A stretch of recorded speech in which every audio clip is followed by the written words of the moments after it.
Bonjour. Je suis très content que vous soyez aussi nombreux à participer à cette deuxième session de la formation de la SAPCB 2023. Donc on va voir un petit peu le programme 2024, comment ça va s'organiser. Mais toujours est-il qu'aujourd'hui, donc on a invité Frédéric Solu à participer et il a aimablement accepté de venir. Il a dû supprimer une de ses occupations pour être avec nous. Voilà, Frédéric Solu, c'est quelqu'un que je connais, enfin on se connaît depuis très longtemps. Voilà, donc il a été responsable de l'État. Après, c'est Céline Davadan que vous connaissez tous et toutes, je crois, voilà, qui l'a remplacé. Et puis, il est parti à la retraite et Frédéric Solu s'est glissé comme une petite souris à la place. Il a retrouvé ses premières amours. Un grand. Il a retrouvé ses premières amours. Voilà, on est vraiment enchanté de l'avoir aujourd'hui. Et puis de continuer nos relations encore quelques années. C'est trop bien. Voilà. Et je ne vais pas en dire plus. Je vais peut-être te laisser te présenter. Parce que il y a une foison de trucs. Donc, pour la convocation de la formation, je vous ai envoyé les derniers CV en fait sur les dernières années que tu as faites. Ça fait très très longtemps que tu travailles dans les sciences et dans l'histoire des sciences et sur plein de choses en fait, un grand scientifique.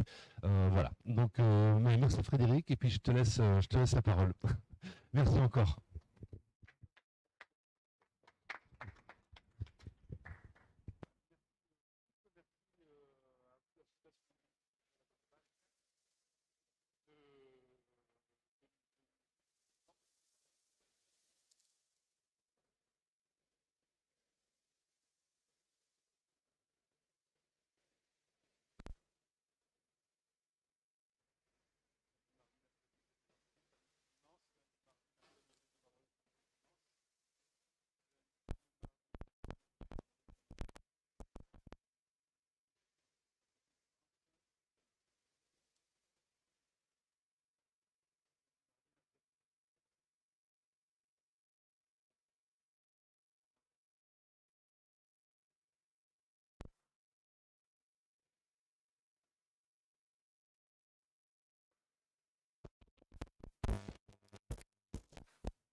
Ça y est, ça marche.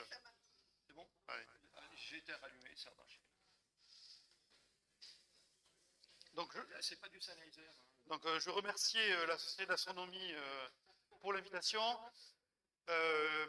La commande est arrivée un peu tardivement, donc j'espère que ce sera à la hauteur. C'est lié aussi un peu à des problèmes chez nous, hein, parce que en fait, vous aviez sollicité Pierre Léna, qui était partant, je crois, dans un premier temps, et puis qui ensuite n'a pas donné suite. Je le regrette, parce que franchement, c'est pas le même niveau. Hein. Voilà. Mais il va falloir faire avec. Je vais essayer d'être, en tout cas, de faire passer un moment agréable. J'ai une dette, moi, je le dis à chaque fois, mais auprès de la Société d'astronomie. J'en ai plusieurs, bien sûr, mais il y en a une première, en tout cas, qui compte beaucoup pour moi, c'est Victor Aguerre, qui m'a fait découvrir un petit peu l'astronomie amateur quand j'avais 14 ans, hein, donc à travers une exposition qu'avait créée la Société d'astronomie, qui s'appelait la lecture du ciel, et qui était venue à Dax. Voilà, c'est comme ça que je suis rentré dans l'astronomie amateur, et puis ensuite dans la science et dans l'histoire des sciences. Alors, justement, voilà un petit peu le plan de la matinée. Ça devrait être environ une heure, deux parties. Je voudrais d'abord vous expliquer ce qu'est pour moi l'histoire de l'astronomie. Essayer de justifier Je m'assois ou je reste debout comme je veux. De justifier ce que je vais vous présenter ensuite. Parce que c'est pas complètement trivial de présenter en 2 heures ou 1 heure l'histoire de l'astronomie. Hein, c'est même une mission impossible, comme a demandé Philippe. mais je vais essayer de vous expliquer pourquoi ça me semble impossible. Et ensuite, néanmoins, je vais quand même essayer de me livrer à cet exercice avec une balade entre quelques jalons que j'ai choisis.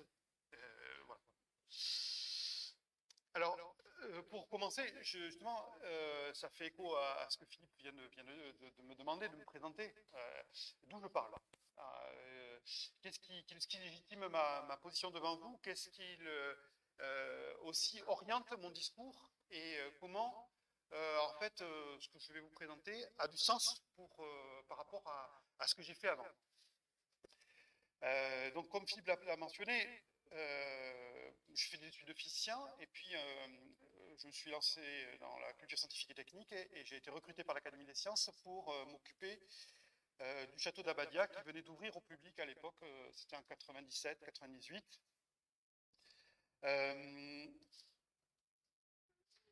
Vous connaissez les lieux, je ne vais pas vous présenter les lieux, c'est inutile. Dans le cadre de ces activités, donc il y a une dimension historique, bien évidemment, qui ne vous a pas échappé à ce lieu du 19e siècle. Eh bien, on a découvert un certain nombre d'objets qui traînaient dans les caves, qui traînaient dans l'observatoire, et l'Académie des sciences s'est lancée dans un inventaire de ces objets scientifiques, et il se trouve qu'à la même époque, au niveau national, il y avait une mission qui avait été organisée par le ministère de la Culture et le ministère de la Recherche pour faire l'inventaire des observatoires astronomiques français. Et donc on a détourné cette mission qui venait à l'observatoire de Bordeaux pour faire l'inventaire de l'observatoire de Bordeaux, pour la faire venir à l'observatoire d'Abadia.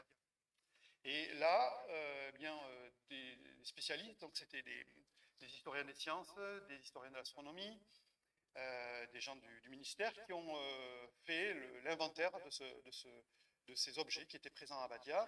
Et ça aboutit en 2002 ou 4 au classement, au titre des monuments historiques, d'une collection de 80 objets du château d'Abadia, 80 objets scientifiques classés au titre des monuments historiques. C'était les premiers pour la région Aquitaine, première fois qu'on faisait ça en région Aquitaine. Et aujourd'hui, alors pourquoi? Quel est le sens de ce classement? Le classement, c'est reconnaître l'intérêt pour tous de ces objets, de leur valeur, pour ce qu'ils racontent de notre histoire et de ce qu'on peut, à travers eux, transmettre aux générations futures. Donc ça implique un certain nombre d'obligations, je ne reviens pas là-dessus. En travaillant sur cet inventaire, il a fallu documenter les objets, raconter un petit peu leur histoire, comprendre comment ils fonctionnaient, à quoi ils servaient. Et donc, ça a nécessité de repartir dans l'histoire du château, qui est une histoire complexe, puisqu'il y a un personnage, au départ, Antoine Dabadi, qui a un projet, qui le met en place. Oh, bonjour, entrez, bienvenue. Et puis, il y a ensuite une vie institutionnelle de ce lieu, puisque Dabadi lègue ce château à l'Académie des sciences. Et donc, il y a une seconde vie, en particulier pour l'observatoire astronomique, mais c'est vrai aussi pour le reste des espaces habités. Cet observatoire astronomique, il va avoir donc une existence jusqu'en 1975, avec 4 générations d'astronomes qui vont se succéder. Donc c'est important de comprendre en fait comment les instruments évoluent dans le temps, qui les fait évoluer, pourquoi, qu'est-ce qu'on fait avec ces instruments. Donc ici vous avez une photographie qui représente justement l'observatoire d'Abadia, vous la connaissez certainement cette photo, hein. C'est une des rares qu'on ait, donc on la voit un peu partout. C'est une image qui représente l'observatoire au début du XXe siècle, donc après une dizaine d'années après la mort d'Antoine Dabadi, et on y voit justement, prenant la pose, l'équipe d'astronomes du château, sous la lunette méridienne en train d'observer se trouve l'abbé Verschaffel, le directeur de l'observatoire, et autour de lui, quelques astronomes, hein, c'est comme ça qu'on les désigne, qui sont des jeunes gens en fait du Pays Basque qui ont été repérés dans des écoles autour pour leur qualité de calculateur souvent et qui travaillent au service des projets de l'abbé Verschaffel qui était en fait lui-même en lien et dirigé par le directeur de l'Observatoire de Paris avec lequel il concevait les programmes scientifiques d'Abadia. Et sur cette simple photo, déjà, on a un objet qui avait beaucoup attiré mon attention à l'époque. Il est au premier plan, ici, sur la gauche, avec une espèce d'une boule, là, vous voyez, qui est en fait un balancier.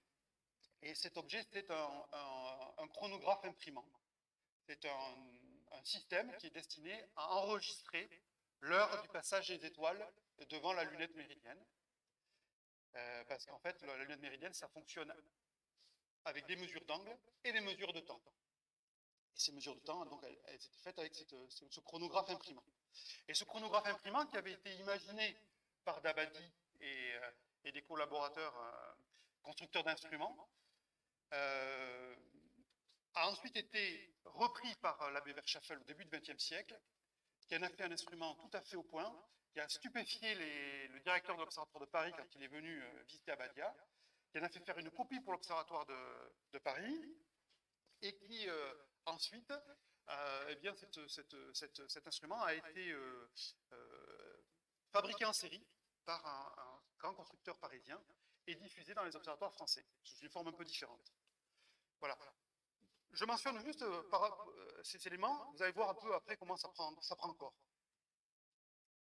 Donc voilà la forme aboutie du chronographe imprimant, celui qui a équipé tous les observatoires français et qui trouve ses origines dans l'observatoire d'Abadia, dans la main d'Antoine Dabadi, dans la main de l'abbé Verschaffel. Ici, c'est un extrait d'un album photographique qui avait été réalisé pour le départ à la retraite d'un professeur de l'université de Leiden en Hollande. Et ses collègues avaient constitué un florilège des observatoires du monde de l'époque. Et chaque observatoire était illustré par quelques photographies de l'observatoire. Et pour Abadia, eh bien, vous voyez, ils avaient sélectionné bon, bien sûr la lunette méridienne et l'équipe, le directeur, l'abbé Verschaffel, et le chronographe imprimant qu'on voit ici en vedette. Alors, cette première expérience professionnelle m'a amené à m'interroger sur la place des instruments scientifiques dans la construction des savoirs. Pour moi, j'ai acquis la conviction, et j'espère l'avoir démontré au fur et à mesure de mes travaux, et on va le développer, que l'instrument scientifique, il permet à la fois de s'accrocher au monde des idées, des théories, des savoirs, au monde des pratiques, de comment un astronome il travaille au quotidien dans son observatoire. Mais ça nous ramène aussi, un instrument, à un territoire, à un lieu, à l'endroit où on va le placer, à l'endroit où on va l'utiliser, parce que beaucoup des contraintes du lieu vont agir sur cet instrument. Et puis aux politiques, c'est-à-dire aux gens qui décident, qui donnent l'argent, qui orientent la recherche de ce fait. Et ça, l'instrument nous permet de capter ces deux mondes-là, ces deux mondes des savoirs et ce monde des politiques. Voilà. Voilà un petit peu la démarche qui m'a fait rentrer dans l'histoire des sciences et qui va aussi donc influencer le discours que je vais avoir. Alors, cette entrée dans l'histoire des sciences, elle se fait par, vous le savez certainement, par un acte académique qui est normalisé, plus ou moins, qui s'appelle le doctorat. Hein, on devient chercheur parce qu'on a passé un doctorat. Un doctorat, c'est une reconnaissance par les pairs d'un travail normé qui présente certaines garanties reconnues par ses pairs Et donc, moi, ce passage, ce rite de passage ou d'initiation, je l'ai passé à travers un objet qui était l'Observatoire d'Alger. Je me suis intéressé, par les hasards de ma vie, à l'Observatoire d'Alger, créé au XIXe siècle, sur les hauts de la colline de la Bouzarea, au-dessus d'Alger. Je ne sais pas si vous connaissez Alger, probablement pas. C'est pas un endroit où aujourd'hui on va beaucoup passer des vacances, mais pourtant ça le mérite. Et au-dessus d'Alger, donc il y a une grosse montagne qui s'appelle la Bouzarea. Et au sommet, ben, se trouve cet observatoire que vous avez en photo au moment de sa construction ici, vers 1885. Massif, vous le voyez, avec de très beaux bâtiments, beaucoup d'instruments. Et je me suis posé la question de pourquoi est-ce que les Français, vous savez qu'on est arrivé en Algérie dans des circonstances particulières, c'est donc un acte de colonisation, et pourquoi est-ce que dans ce paquet, dans cette politique de la colonisation, est-ce qu'il y avait des observatoires astronomiques? Je me dis, quel est le rapport entre un observatoire astronomique à Alger? Est-ce qu'il y en a un d'abord entre un observatoire astronomique à Alger, la colonisation? Est-ce que la colonisation, le fait qu'on ait un gouvernement colonial, ça change quelque chose à l'astronomie qu'on fait dans l'observatoire d'Alger? Est-ce qu'on fait une astronomie différente quand on est à Alger que quand on est à Paris? Voilà, ce sont des questions que je me suis posées. Et j'ai essayé d'y répondre. Et pour cela, à nouveau, je me suis intéressé à des instruments.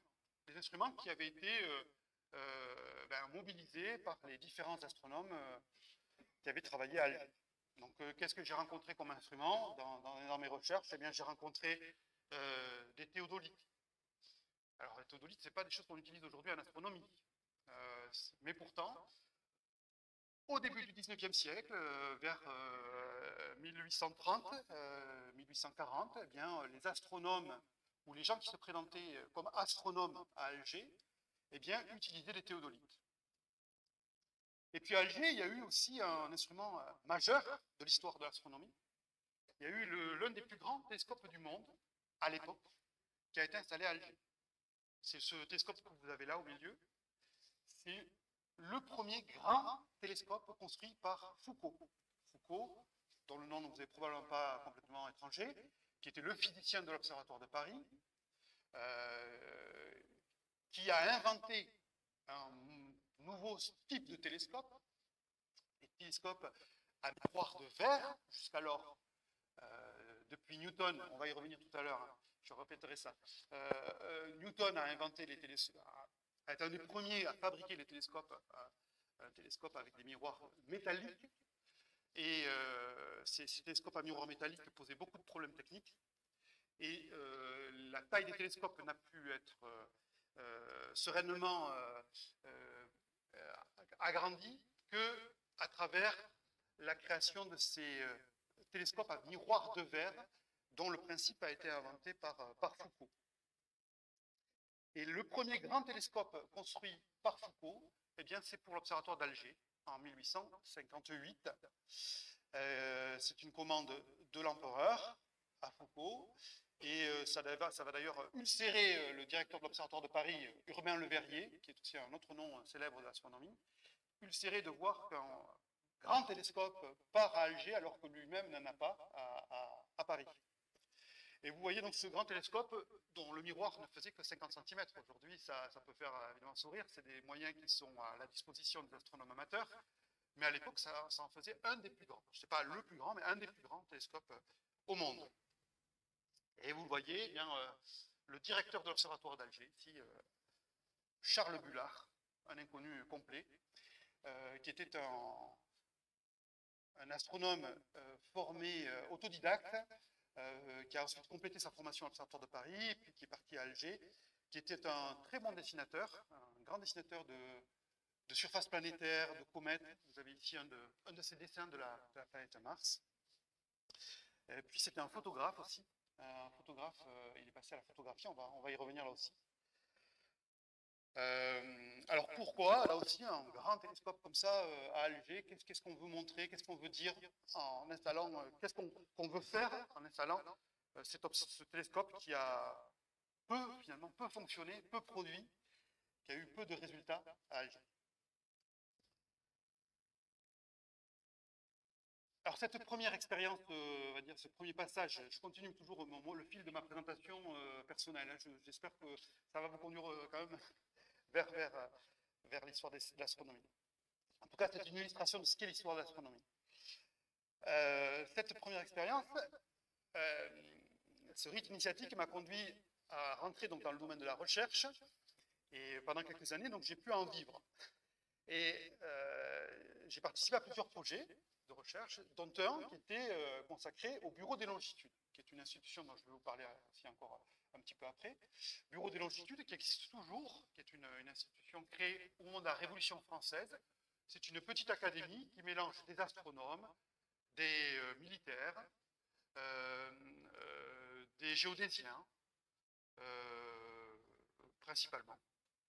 Et cette petite académie se réunit toutes les semaines et évoque les grands problèmes qui se posent au monde savant depuis la Révolution. Et chacune de leurs réunions eh bien, donne lieu à un procès verbal. Donc vous voyez, ce sont des volumes et des volumes de lettres, de pages, pardon, où il y a l'essentiel des réunions, des discussions qui auront lieu dans chacune de ces réunions. Alors, en 2015, 2016, je ne me rappelle plus trop, un programme de recherche a été financé pour explorer l'histoire de cette institution. Et un gros travail a été fait pour numériser ces procès-verbaux. Donc tous ces procès-verbaux ont été transcrits. Et puis, évidemment, une fois qu'ils sont numérisés, eh bien, on peut faire du traitement automatique, on peut aller chercher des informations à l'intérieur. Et mon travail, ça a été d'extraire de ces procès-verbaux des listes d'instruments. Chaque fois qu'on parlait d'instruments astronomiques, eh bien, j'essayais de retirer l'information, de la qualifier, qui parlait de l'instrument, pourquoi. Et à partir de ça, on fait des grandes bases de données. On fait des grandes bases de données qui permettent de faire des traitements de masse sur des années, sur des décades, pour voir s'il y a des effets généraux, on va dire, de politique des sciences ou d'orientation de l'astronomie, pour essayer de comprendre ce qui se passe au sein du Bureau des longitudes.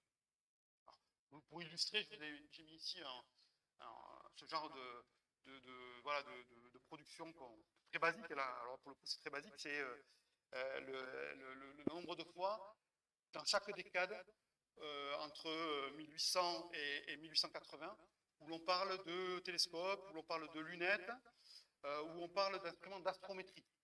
L'astrométrie, donc la mesure de la position des étoiles.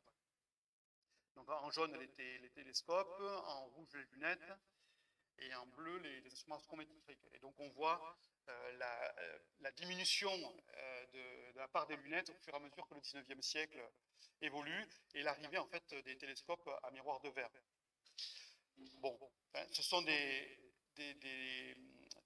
travaux qui ont donné lieu à la fois à de la recherche académique et à la fois à la vulgarisation, puisqu'il y a un site internet qui présente un certain nombre des instruments qui ont été utilisés ou fabriqués pour le Bureau des longitudes. Bureau des longitudes qui a été pendant une soixantaine d'années, qui a dirigé l'Observatoire de Paris.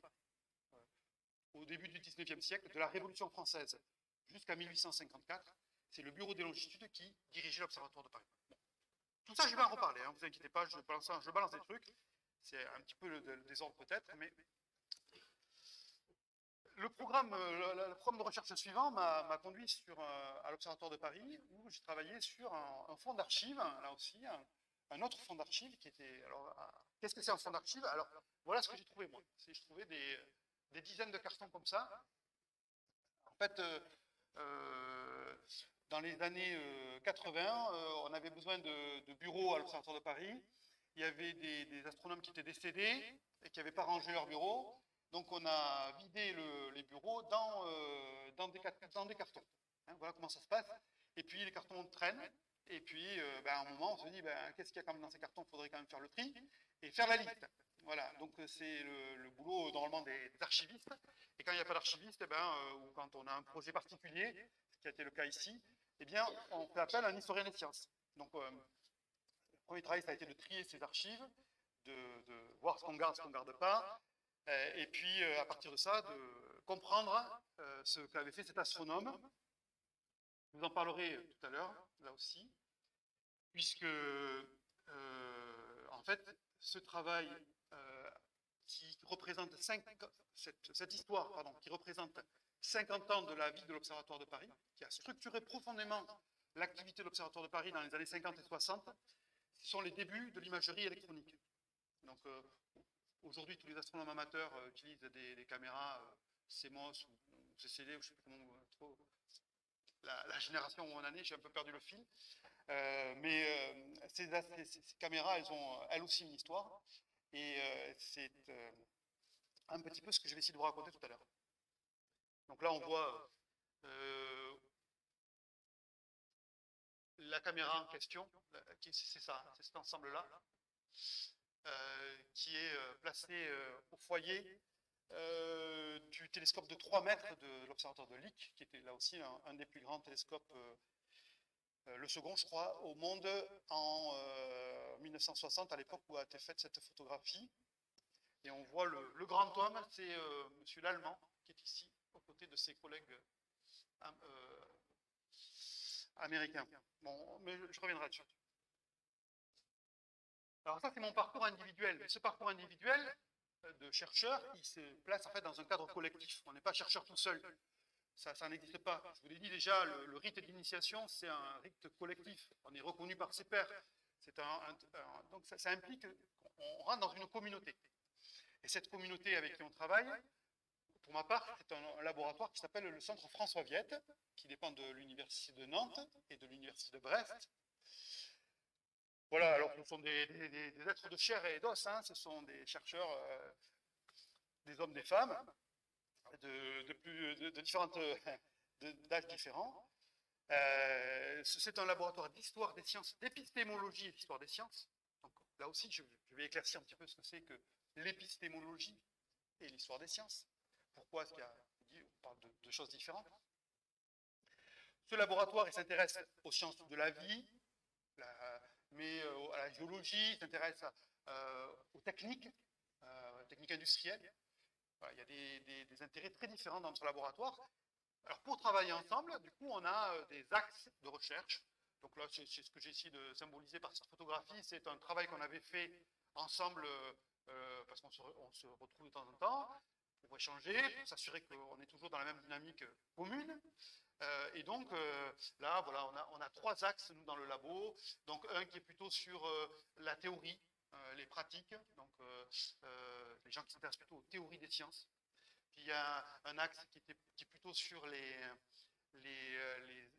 matérialité des sciences, les collections, par exemple, de fossiles, les herbiers, les instruments d'astronomie. Et puis il y a un 3e axe qui est artefacts et systèmes. Alors là, c'est plutôt pour les gens qui s'intéressent à l'histoire des techniques, les organisations générales, les ports, par exemple. Vous voyez, ça c'est une structure technique. Alors, et chacun d'entre nous, vous voyez, on s'est positionné par rapport à ces axes, où est-ce qu'on se voyait, plutôt d'un côté, plutôt de l'autre. Voilà. Ça, c'est pour vous expliquer un petit peu cette dynamique d'équipe. Ce laboratoire, il porte quelque chose de très important en histoire des sciences et en recherche de manière générale. Il porte une revue de publication. Parce que bien, nous, les chercheurs, notre travail, c'est pas de chercher, notre travail, c'est de produire, d'écrire. C'est de produire la connaissance. Et donc, cette connaissance, elle est publiée pour être lisible par les pairs, lue et critiquée. Hein, c'est la base de la science. C'est le travail qui est, pas qu'en histoire, pas qu'en histoire des sciences, c'est valable pour la physique, c'est valable pour la biologie. On fait une recherche, on publie. Il y a un aspect cumulatif à la recherche. Les collègues critiquent, gardent ce qui est intéressant ou ce qu'ils jugent intéressant, critiquent ce qu'ils pensent qui doit être amélioré. Et c'est comme ça que ça avance. Au sein du centre François Viette, on a une petite équipe qui s'appelle le GHA, le groupe d'histoire de l'astronomie. Alors vous avez ici notre page web. Et là, on est 4 ou 5 à être spécialement intéressés par l'histoire de cette discipline. Donc, je peux citer quelques noms, peut-être que certains vous donneront une idée. Il y a Guy Boistel, qui est un spécialiste des éphémérides. Il a beaucoup écrit sur les éphémérides, les modes de calcul du 18e au 19e siècle. Il y a Colette Lelay, qui est une historienne plutôt de la vulgarisation des sciences. Voilà, il y a Olivier Sauzereau, qui est un historien des sciences un peu atypique, qui a beaucoup travaillé sur Jules Verne, qui a publié des récits de Jules Verne, qui a publié aussi des ouvrages qui s'intéressent beaucoup au patrimoine astronomique, et particulièrement le patrimoine des observatoires de port, observatoires en Bretagne. Ça, c'est le collectif, c'est ma petite maison, si vous voulez. Hein, c'est là que c'est ma famille. Mais on s'inscrit aussi dans des collectifs plus importants, qui sont des projets de recherche. Alors, les projets de recherche, aujourd'hui, la recherche, elle est financée. On ne donne pas de l'argent annuellement à une équipe, ça, très peu. Aujourd'hui, l'argent, on l'obtient sur un projet. C'est-à-dire qu'il faut avoir monté un projet. C'est un peu comme très généralisé dans le CIS aujourd'hui. Hein. C'est ce qui nous amène aujourd'hui ici. Voilà, on monte un projet, on obtient un financement, et ensuite, on s'attelle à produire ce qu'on a mentionné. Et donc, dans ces projets de recherche, eh bien, on rencontre des collègues, on rencontre de nouveaux chercheurs, on se dit l'amitié avec certaines personnes, ou des affinités intellectuelles, ou pas. Hein, des fois, ça ne marche pas trop. Voilà. Il y a d'autres lieux de recherche, d'autres lieux de collectifs, ce sont les séminaires. Les chercheurs échangent, par les publications, je l'ai dit, mais ils échangent en amont, ou en aval d'ailleurs, ça dépend, dans des séminaires. Les séminaires, ce sont des réunions comme aujourd'hui, où on vient présenter son travail, et les gars qui sont là autour, ou les gens qui sont là autour de la table, eh bien, vont vous poser des questions, vous interroger sur des concepts, venir vous titiller sur des faits que vous avez racontés. Enfin, voilà. Ça permet donc de soi-même d'avancer, et puis aux autres de connaître un petit peu ce que vous faites. Et enfin, il y a les colloques. Les colloques, alors là, c'est souvent des réunions qui durent une semaine, où on se retrouve dans des endroits qui nous sortent un peu de l'ordinaire, et où on peut voilà, échanger avec des collègues, soit au niveau national, soit au niveau international. Alors là, j'ai mis la photographie d'un colloque qui a eu lieu cette année à Bordeaux, qui est le colloque de la Société française d'histoire des sciences et des techniques, qui a rassemblé 200 ou 300 chercheurs en histoire des sciences. Donc il n'y a pas que de l'histoire de l'astronomie, mais il y avait aussi dans ce colloque des sessions spécifiques à l'histoire de l'astronomie. Voilà un petit peu la présentation d'où je parle. Et à travers ça, déjà, j'ai essayé de vous présenter ce qui est le métier d'un historien de l'astronomie. J'espère que voilà, mon projet est efficace et cohérent. Vous me semble cohérent, au moins. Alors, pourquoi est-ce qu'on fait de l'histoire de l'astronomie? Ça fait plaisir, ça c'est sûr, mais c'est pas que du plaisir, je peux vous en assurer. C'est un métier comme un autre, en quelque sorte, qui a ses contraintes, qui a ses insatisfactions, qui a ses frustrations. Alors, qu'est-ce qui motive finalement quelqu'un à s'engager dans l'histoire de l'astronomie? Pourquoi est-ce qu'on va vers l'histoire de l'astronomie? Alors, il y a bien sûr un grand classique de l'historien de l'astronomie, c'est l'astronome en fin de carrière. L'astronome en fin de carrière, c'est l'historien d'astronomie classique, on va dire. J'en ai mis un très connu ici, qui est de l'Observatoire de Paris. C'est M. Lequeux. Lequeux qui est un grand astronome, qui est un octogénaire vénérable, et qui a eu une carrière plutôt dans la radioastronomie, puisqu'il a monté l'observatoire il est un de ceux qui a monté l'observatoire de Nancy, la radioastronomie en France. Il s'est intéressé à beaucoup de sujets très sérieux en astronomie, sur la structure des galaxies, etc. Bon. Et puis, la retraite arrivant, eh bien, il s'est retourné un petit peu sur son travail et il a commencé à écrire d'abord sur ce qu'il avait vécu, ce qu'il avait connu, et puis il s'est intéressé à d'autres sujets, et puis chemin faisant, il a produit plusieurs ouvrages que vous avez peut-être lus, ou que je vous engage à lire, parce que ce sont des ouvrages très sérieux, très qualifiés, sur le Verrier, sur Arago, sur des grandes figures de l'astronomie, notamment du 19e siècle.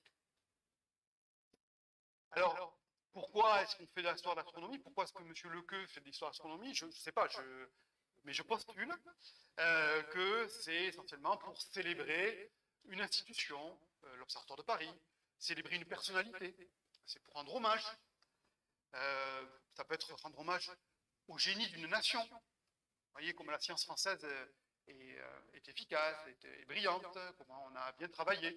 C'est une façon aussi de valoriser auprès de la société le travail qu'on a fait précédemment. Alors là, j'ai pris un exemple du début du XXe siècle. C'est Pierre Duhem, c'est un grand historien des sciences. Et vous voyez, il a un de ses ouvrages, c'est la chimie est-elle une science française? Est-ce que vous devinez la réponse? Alors, c'est un livre qui a été écrit, vous le voyez, en 1916, on est au début de la Première Guerre mondiale, pardon. Et à ce moment-là, eh bien, dans les tranchées, on subit les gaz de l'industrie chimique allemande. Et donc, ces questions-là, si vous voulez, elles ne sont pas complètement en dehors de ce qui se passe ailleurs que dans les labos. Alors là, j'ai mis une référence qui est un peu ancienne, enfin, qui date des années 2000, je crois, ou 2010, qui est un livre de Michel Morange, qui est un historien des sciences, plutôt des sciences de la vie, qui a justement examiné cette question, à quoi sert l'histoire des sciences, hein. Donc c'est un ouvrage intéressant qui pose ces questions, et en fait, ce que dit Morange, et puis moi, ce que je complète aussi un petit peu avec mon analyse à moi, eh bien, l'histoire des sciences, à quoi ça sert? C'est d'abord un outil qui est souvent mobilisé pour le travail pédagogique. C'est quand on comprend comment se forment les idées, comment les dynamiques qui sont à l'œuvre dans la science, eh bien, on peut peut-être mieux expliquer aux jeunes qui apprennent la science ces éléments scientifiques, ces savoirs. Un des rôles en tout cas, c'est un axe qui a été c'est un axe qui a été très mis en place, notamment, là, je vous donne une référence, c'est les cahiers Clairaut en histoire d'astronomie.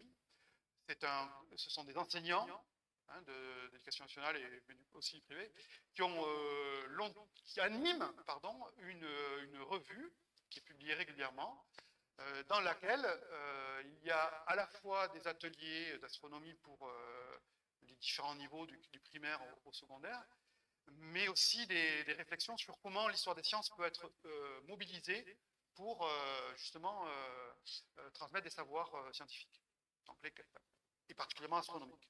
Les cahiers Clairaut, on les trouve en ligne.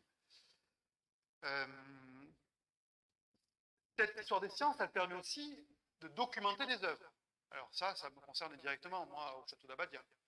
Quand je veux expliquer à quoi sert, ou comprendre déjà ce qu'est un objet, ben, si je ne peux pas recourir au travail de mes collègues historiens, je suis bien démuni. Un objet, il ne parle pas tout seul. Hein. Un objet du 19e siècle, il est parfois très compliqué à comprendre. Ce n'est pas parce qu'il a été fait il y a 150 ans que les gens n'étaient pas plus débiles que nous. Et parfois, il y a beaucoup de sophistication. Et puis, en contexte, alors quand on recule dans le temps, hein, c'est encore plus vrai, un contexte dans lequel l'idée de savoir qui est très différent que celui dans lequel on baigne, et pour comprendre ces objets, eh bien, si on n'a pas un intermédiaire qui est l'historien des sciences, c'est bien compliqué de documenter et expliquer à quoi servent ces objets.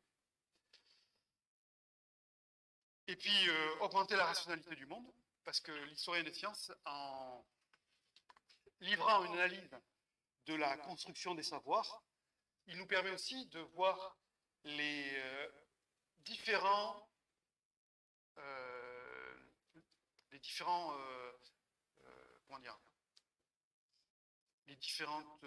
forces différentes actions qui sont pardonnez-moi, en contact pour la création des savoirs scientifiques. Et évidemment, si on comprend ces rapports derrière la création des savoirs, eh bien, on peut aussi améliorer, d'une certaine façon, les politiques scientifiques. Ou lutter contre certaines politiques scientifiques. Alors, ça, c'est pourquoi on fait de l'histoire des sciences. Maintenant, comment on fait l'histoire des sciences, de l'astronomie, pardon, de l'histoire de l'astronomie. Alors, comment on fait de l'histoire de l'astronomie? Là, c'est aussi un grand sujet. Il y a différentes approches. On parle d'épistémologie, on parle d'histoire, pardon. On parle de sociologie, d'anthropologie de l'astronomie. Alors, tout ça sont des disciplines des sciences humaines qui se complètent, qui s'interpénètrent, qui n'ont pas les mêmes méthodes, mais qui participent à la construction de l'histoire de l'astronomie. L'épistémologie, c'est plutôt les collègues philosophes qui s'intéressent à ça. C'est plutôt l'histoire des idées, comment les idées sont liées entre elles, comment elles évoluent. L'historien, lui, va s'intéresser plutôt aux faits, aux pratiques, aux politiques. La sociologie, l'anthropologie, c'est plutôt évidemment la relation du corps ou des communautés humaines dans ces domaines. Une grande question, ça a été dans les années 90-2000, mais ça existe toujours, c'est est-ce qu'on fait de l'histoire internaliste ou est-ce qu'on fait de l'histoire externaliste? Histoire d'astronomie internaliste ou histoire d'astronomie externaliste, qu'est-ce que ça veut dire? Internaliste, eh bien, c'est quand on s'intéresse purement à la discipline. On va s'intéresser à l'histoire de l'astronomie, lier les gens entre eux, voir comment les idées évoluent, et on s'intéresse qu'à l'astronomie. Externaliste, eh bien, on se dit que la science, elle n'avance pas toute seule, elle est en lien avec une société, elle baigne dans la société, que l'astronome, il n'est pas seul sur une planète, il est en lien avec ses voisins de palier, avec son directeur, avec le député du coin. Et donc, on regarde un petit peu aussi par l'extérieur comment cette discipline évolue. Donc, bon, aujourd'hui, les gens ne se déclarent plus internalistes ou externalistes, rarement. En tout cas, tout le monde essaye de naviguer de l'un à l'autre pour prendre en considération un peu tous ces aspects. Comment on fait l'histoire de l'astronomie? Alors, il y a deux choses qui sont capitales sur l'histoire de l'astronomie. D'abord, il faut des sources qui peuvent être très variées, je vais y revenir. Et puis, une source, ça ne suffit pas. Contrairement à ce que font beaucoup de retraités de l'astronomie, c'est pas parce qu'on a un fonds d'archives qu'on fait de l'histoire de l'astronomie. C'est pas parce qu'on va transcrire des lettres, qu'on va les mettre en relation, qu'on va faire une chronologie, qu'on fait de l'histoire de l'astronomie. L'histoire de l'astronomie, ce sont d'abord des questions de recherche. C'est-à-dire qu'on se pose une question. On va essayer d'y répondre à travers la source. Cette question de recherche, elle ne tombe pas de nulle part. Ça peut être une question qui nous anime personnellement parce qu'on a fait une rencontre, parce qu'on a trouvé une situation qui nous a interrogés, pour différentes raisons. Une question qui vient de notre vécu, mais c'est une question qui s'inscrit dans une bibliographie, dans une tradition, dans une évolution, dans une accumulation des savoirs. Et en fait, le premier travail de l'historien des sciences, de l'historien de l'astronomie, ça va être d'abord de considérer ce que les autres ont écrit avant lui sur ce sujet ou sur cette question. Et lui, il va essayer de faire avancer la question, ou il va rapporter sa question à des questions similaires ou proches qui ont été posées avant lui. Hein? Voilà un petit peu comment se construit une recherche. En fait, c'est d'abord une question. Et après, cette question, eh bien, elle est mise en rapport avec des sources. Les sources sont mises en rapport avec la question. Tout ça, ça communique. Hein? C'est pas étanche, c'est pas des silos. Mais voilà un petit peu comment travaille l'historien, comment on fabrique l'histoire de l'astronomie. Alors, ces sources, quelles sont-elles? On appelle sources. Qu'est-ce que c'est? Ben, c'est des morceaux de papier, souvent, hein, ou des papyrus, ou des parchemins, Alors là, j'ai montré un exemple extrême dont je vais vous reparler, qui est un palimpseste grec du 6e siècle de notre ère. Donc, c'est un parchemin, une peau de bête qui a été réutilisée, donc sur laquelle on a écrit une première fois, et puis comme ça coûte cher à fabriquer, eh bien on gratte le texte qui est dessus parce qu'on n'en a plus besoin, et on réécrit dessus. C'est ça. Donc, pour travailler sur des objets pareils, je peux vous assurer qu'il y a une technicité très importante de l'historien des sciences. Ce n'est pas le premier venu qui peut se pointer sur un document pareil. Moi, je ne suis pas capable de faire ça. Voilà, moi, je me contente d'archives de ce type-là, hein, qui sont des choses du XXe siècle ou du XIXe, on va en voir d'autres. Ça, ce sont des papiers plus faciles à lire, hein, vous voyez, c'est dactylographié, mais ça pose d'autres questions, d'autres problèmes. Parce que ces sources, évidemment, c'est pas parce qu'elle s'est écrite, c'est pas parce que c'est une production humaine, et donc il faut l'interroger, pour savoir dans quel contexte elle a été écrite, est-ce que le gars dit là, pourquoi il le dit? Est-ce que c'est parce que ça s'est vraiment passé, ou parce qu'il veut défendre un point de vue, ou parce qu'il a l'intention de tirer un truc voilà, c'est critiquer sa source. Alors, ces sources, ça peut être aussi des plans, des cartes. Hein, là, vous avez une carte un plan, pardon, du rez-de-chaussée de l'Observatoire de Paris du XVIIIe siècle. Donc, j'ai des collègues qui travaillent, et moi-même d'ailleurs, je travaillais au château d'Abadia avec ce genre de documents. Hein. On appelle ça des sources. Ça peut être des sources imprimées. Là, je vous ai parlé essentiellement de sources manuscrites, fabriquées à la main directement par un acteur, par un auteur. Ça peut être des sources imprimées. Alors, de l'imprimé, on a des ouvrages imprimés, on a ici, on a des revues d'astronomie imprimées. Vous en avez consulté, vous, des revues imprimées, qui peuvent être des sources pour des historiens. Ciel et Espace, la revue, je ne sais pas, qu'est-ce que vous dites, hein? L'astronomie. Avec Alifero, l'astronomie populaire de la Société astronomique de France. Ça remonte au XIXe siècle. Ça, c'est une source qui a été bien labourée, bien travaillée, je peux vous dire, par mes collègues. Bon, là, j'en ai mis une autre revue qui est pas de l'astronomie populaire ni de l'astronomie amateur, qui est de l'astronomie professionnelle. C'est une des premières revues d'astronomie populaire, d'astronomie professionnelle européenne, qui s'appelait l'Astronomische Nachrichten, qui était fabriquée en Allemagne, comme on peut l'imaginer. Et vous avez, j'ai choisi un article qui n'est pas complètement innocent, puisque c'est en fait un article de Le Verrier qui annonce ses recherches, qui rencontre ses recherches sur les mouvements d'Uranus après la découverte, avant la découverte de Neptune. Donc ces revues, ces ouvrages imprimés aujourd'hui, on a la chance d'avoir des énormes programmes de numérisation qui rendent disponibles sur Internet ces ouvrages. J'ai mis là des références de sites Internet que vous connaissez probablement, qui sont le premier, c'est la bibliothèque européenne, virtuelle européenne, avec tous les... On y retrouve donc tout ce qu'il y a sur Gallica, mais ce qu'il y a aussi dans les autres bibliothèques nationales numériques. Et puis, vous avez en dessous l'ADS de NASA, c'est par l'université d'Harvard, mais c'est la NASA qui a créé ça, c'est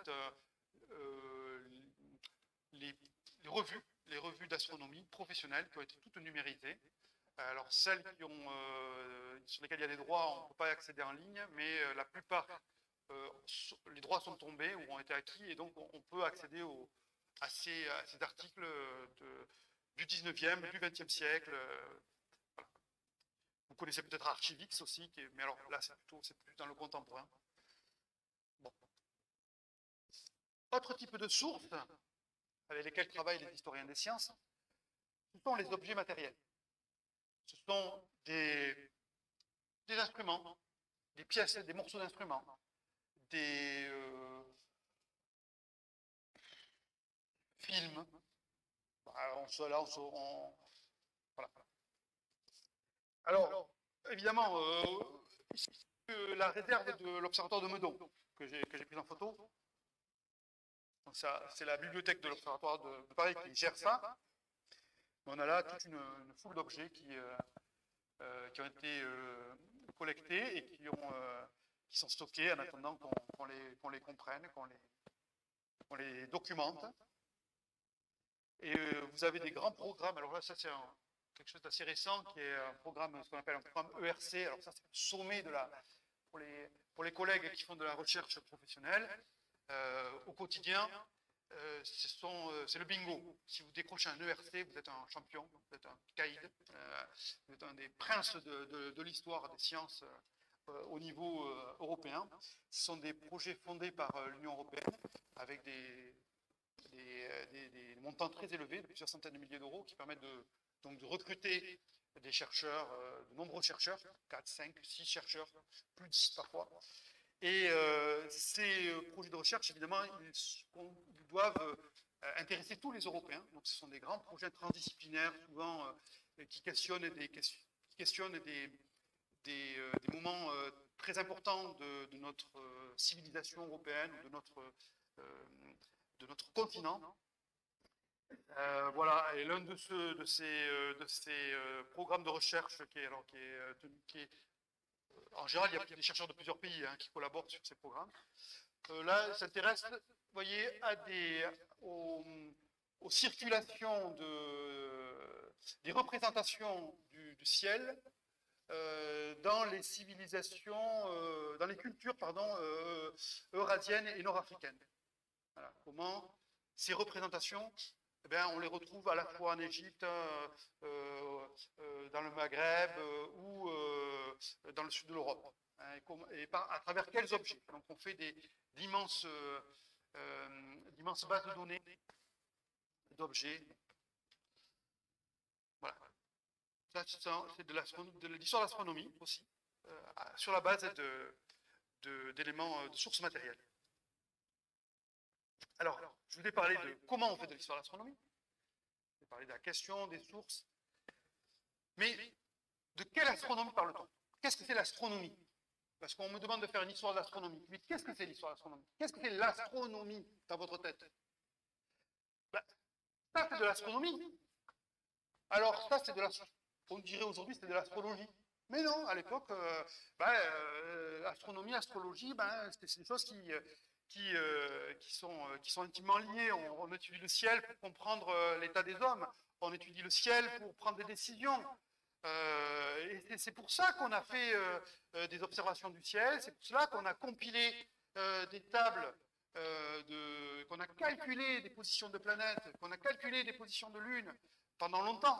Et ça, c'était l'astronomie Mais aujourd'hui, est-ce qu'on considère bien que c'est de l'astronomie? Vous voyez, alors pour les gens qui font de l'histoire de l'astronomie, ça ne pose pas de problème. Mais pour les gens qui regardent ça d'un œil extérieur, est-ce qu'on est vraiment dans l'histoire de l'astronomie? Là, c'était des exemples qui viennent du Moyen-Âge. Là, je reprends un exemple du XVIIIe siècle. C'est l'encyclopédie d'Alembert Diderot. Alors, vous voyez, astronomie. L'astronomie est la connaissance du ciel et des phénomènes célestes. Les phénomènes célestes, ça comprend la météo. Ça comprend beaucoup d'autres choses, comme le tonnerre, ou les éclairs. Voilà, c'était l'astronomie au XVIIIe. L'astronomie est à proprement parler une partie des mathématiques mixtes. Je vais continuer à lire. Qui nous apprend à connaître les corps célestes, leur grandeur, mouvement, distance, période, éclipse. Il y en a qui prennent le terme astronomie dans un sens beaucoup plus étendu. Ils entendent par là la connaissance de l'univers, les lois primitives de la nature. Vous voyez que même au XVIIIe siècle, la définition de l'astronomie, ça ne va pas de soi. Tout le monde n'est pas d'accord.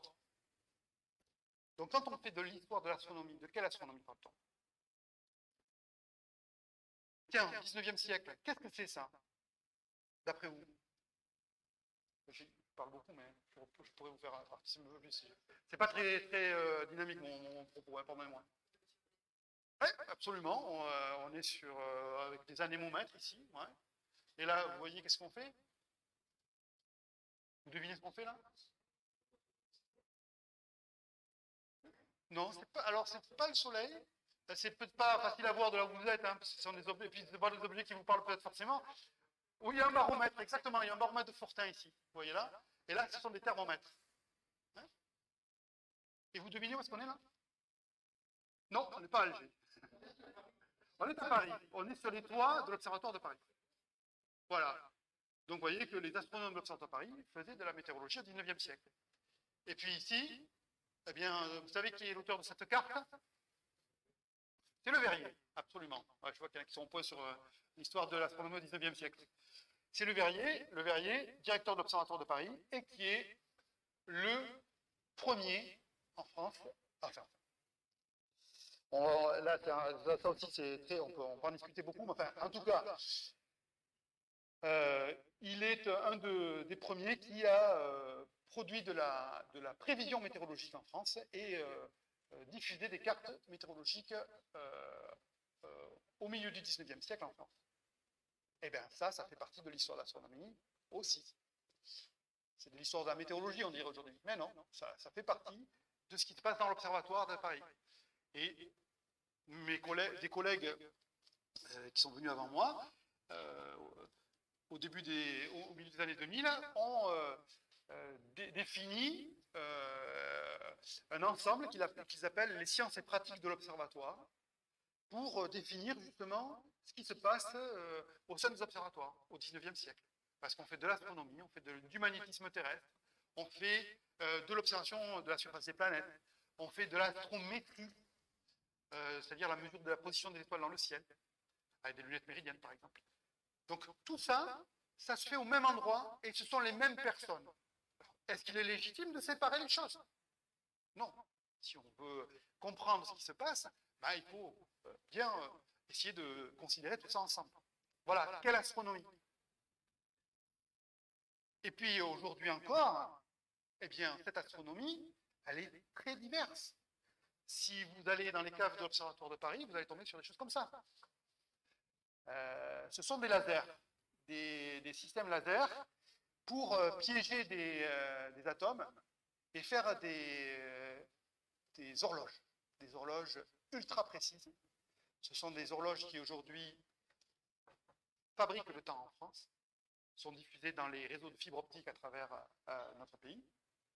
Et ces horloges du laboratoire CIRT, hein, eh bien, ce sont vraiment des physiciens de très haut niveau qui les fabriquent, qui les conçoivent, qui les font fonctionner. Donc vous voyez, on est loin de l'image d'Épinal de l'astronomie et du télescope de l'ESO au Chili. Hein, pourtant, on est à l'Observatoire de Paris. Et cette histoire du temps à l'Observatoire de Paris, eh bien, elle n'est pas nouvelle, c'est pas quelque chose qui vient d'arriver. Hein, parce que si on regarde les façades de l'Observatoire de Paris, donc qui datent du XVIIe siècle, là aussi je vais revenir là-dessus, eh bien, on voit des horloges avec des balanciers qui sont représentés. Et ces horloges, si elles sont mises en valeur sur la façade de l'Observatoire de Paris, vous voyez que l'histoire du temps, l'histoire de la fabrication du temps, c'est une histoire d'astronomie. Et on ne peut pas non plus traiter de l'astronomie seule. Il faut regarder ce qui se passe à côté d'elle, dans la fabrique justement du temps, dans la fabrique, dans la construction, dans les mathématiques, dans l'histoire des mathématiques, dans l'histoire de la physique. Si vous voulez écrire une histoire d'astronomie, eh bien, il faut aussi regarder ce qui se passe dans les sciences autour. Voilà pourquoi. Alors, oui, pardon. Dernière diapo de cette première partie, j'ai interrogé quelle astronomie, mais aussi quelle histoire. Quel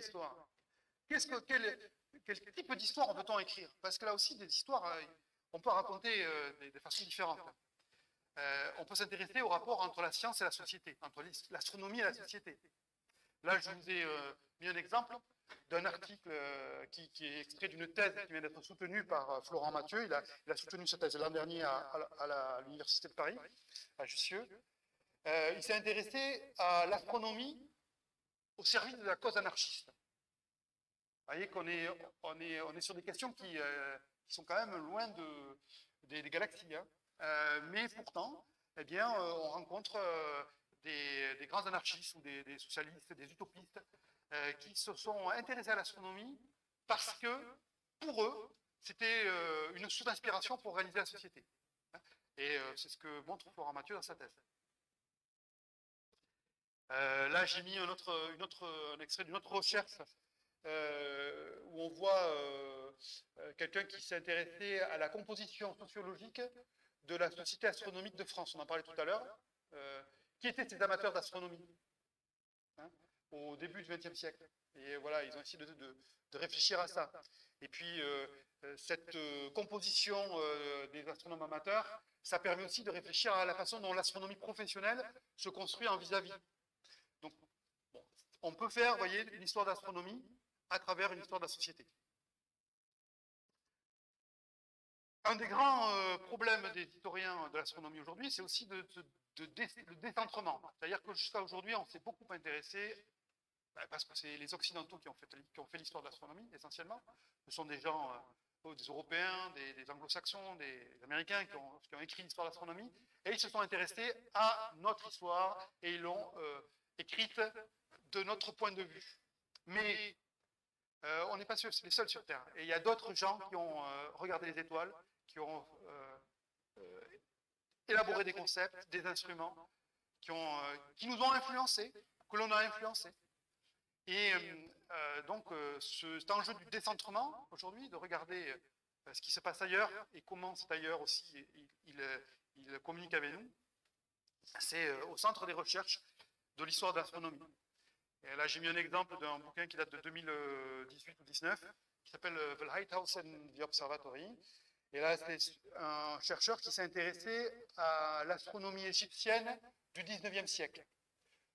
Et oui, il y a une astronomie égyptienne du 19e siècle très sophistiquée, très organisée, une astronomie d'État, avec des astronomes qui ont été formés souvent à l'Observatoire de Paris, qui sont venus au début du 19e siècle, dans les années 1850, qui ont été formés aux côtés des astronomes français, et qui ensuite sont repartis dans leur pays pour, dans le cadre du premier nationalisme égyptien, et qui ont créé des observatoires en Égypte. Et c'est intéressant, ce que montre aussi cet auteur, c'est que ces astronomes qui ont été plongés dans les connaissances et les savoirs européens, à l'Observatoire de Paris, ils sont arrivés aussi avec leur bagage d'astronomie traditionnelle musulmane, et parce que aussi le Caire, vous savez, c'est aussi l'emplacement d'une mosquée, d'un centre de savoir musulman très important qui forme beaucoup d'imams et de savants musulmans, où l'astronomie a bien sûr une place, puisque c'est ce qui permet de définir le calendrier, les heures de la prière. Et donc il y a tout un tas de processus, de calculs, de savoirs qui sont dans ces lieux et qui ont influencé aussi ces astronomes. Et donc ce que montre en fait cet auteur, c'est la façon dont ces astronomes nouveaux vont essayer de s'imposer dans un paysage national qui est le leur. Un autre enjeu de l'histoire de l'astronomie, et de l'histoire de manière générale, c'est les invisibiliser. C'est-à-dire que l'astronomie, elle s'est faite, l'écriture de l'histoire, là aussi, elle s'est faite toujours par des vainqueurs, par des gens qui ont des notables, par des gens importants. Mais la construction des savoirs, on sait que ça implique beaucoup de collaborateurs que parfois le savant oublie, ou oublie parce que c'est comme ça, oublie volontairement. Et on a toute une série de travaux aujourd'hui qui s'intéressent à ces oubliés ou à ces invisibilités. J'ai mis un exemple qui est aujourd'hui vraiment au centre vraiment de tout ce qui se fait, de beaucoup de choses qui se font en histoire de l'astronomie. C'est la place des femmes, dans les observatoires, qui étaient souvent sollicitées pour les calculs, notamment, pour les tâches répétitives, et certaines, malgré ce carcan, ont réussi à briser certains plafonds de verre et à conduire à challenger, comme on dit, hein, leurs collègues masculins et à arriver à avoir des carrières dans les observatoires. C'est les invisibiliser aussi dans le domaine colonial. Alors, quand j'ai quitté Abadia en 2008, la Société d'astronomie populaire, ou certains de ses membres, m'ont fait un cadeau, qui était ce bouquin, là, Sous l'Empire des Étoiles, qui raconte l'histoire des relations entre Eddington, un astronome, un grand astronome anglais, un des fondateurs de l'astrophysique. Eddington, c'est à lui que l'on doit la mise